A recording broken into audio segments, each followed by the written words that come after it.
Stop optimizing. Just stop it right now.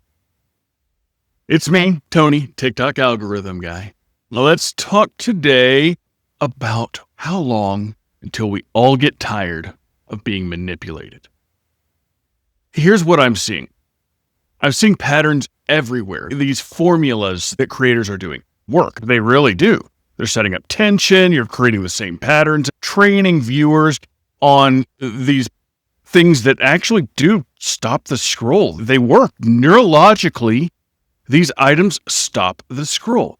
And the platform's rewarding this behavior. It's rewarding interrupts and retention hooks, and the completion rate matters more than ever. Comment engagement, that's being weighted so heavily, and it's not that hard to get comments if you want to be really controversial. Trust me, the tactic or strategy of putting something up that is wrong just to get comments on it, I still see tons of that in my own personal algorithm and some of the other algorithms for different accounts that I'm curating.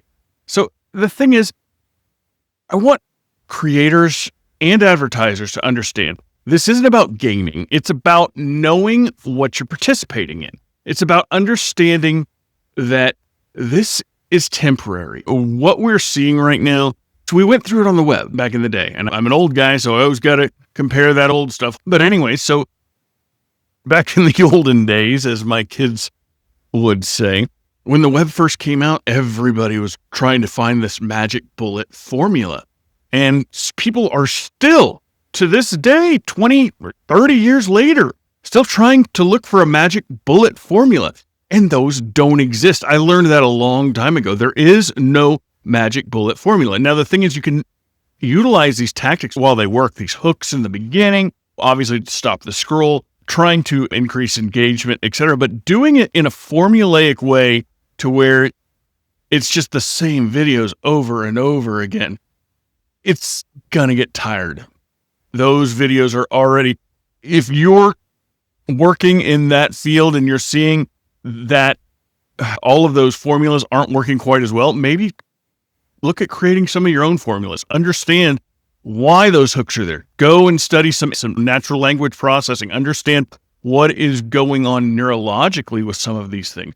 There's some really great thinkers out there on natural language processing, how our brains interpret language signals. Okay, move on to real quick. I want to talk about some myth bustings. First off, posting at the right time is everything. I can attest to this on several accounts, talking with others. Yeah, if you have something very time sensitive, you're trying to get something out, then obviously that's when post time matters. But if you're just posting your stuff, it might get some more engagement in the beginning. If you're fretting and saying, oh my gosh, I've got to get it done by 10:30 or it's not going to work, or I've got to get it, that's just stupid. You're stressing over nothing. That is not what's happening. So anyways, the next myth, the algorithm is hiding your content. I don't believe that's true. For years in SEO, people would always come and say, brands are ranking higher than us, and Google's preferring brands. You know why? Because brands had the signals of authority that Google wanted. TikTok authority signals are nothing because TikTok is a discovery engine. So that is what we need to understand. The algorithm hiding your content is just not happening. You also need to use trending sounds. No. Okay, there is some nuance here. Yeah, definitely. Trending sounds can help, but I can promise you just put a crappy video on a trending sound and you don't have anything else, it's the likelihood of that video succeeding for anything. And especially if you're a business using a trending sound, unless that trending sound adheres to what you're trying to do, it's not going to get your business videos any more traction. It's just not. That just doesn't work.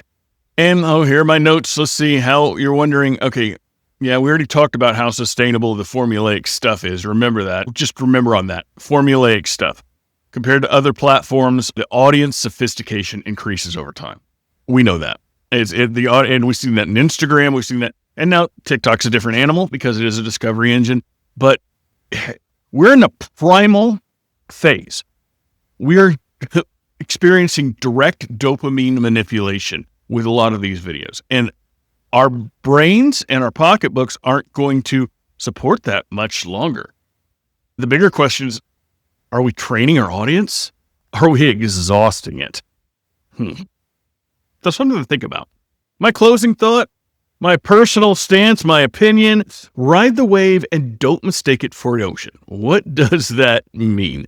That means that we need to look at these formulaic videos and utilize them, but expand upon them, create hooks and formulas that work for our own unique clients, and creating quality content. Because eventually it all comes down to that. These tricks and tips, if the quality is not there, it's eventually going to get. Right now, quantity is beating quality, but I don't think that's going to be the same thing forever. So understand what you're doing, even if you're doing it with those formulaic things. Okay, that's it for today. That's my closing thoughts. Stay tuned for next time. Oh, also, I forgot to mention, because I'm really bad at this, hit all those buttons on the right-hand side and subscribe, because this series is only going to evolve and get a lot better as I get better and I start seeing what's going on and start understanding things. So, thanks and have a great day. TikTok algorithm guy, Tony Wright, out.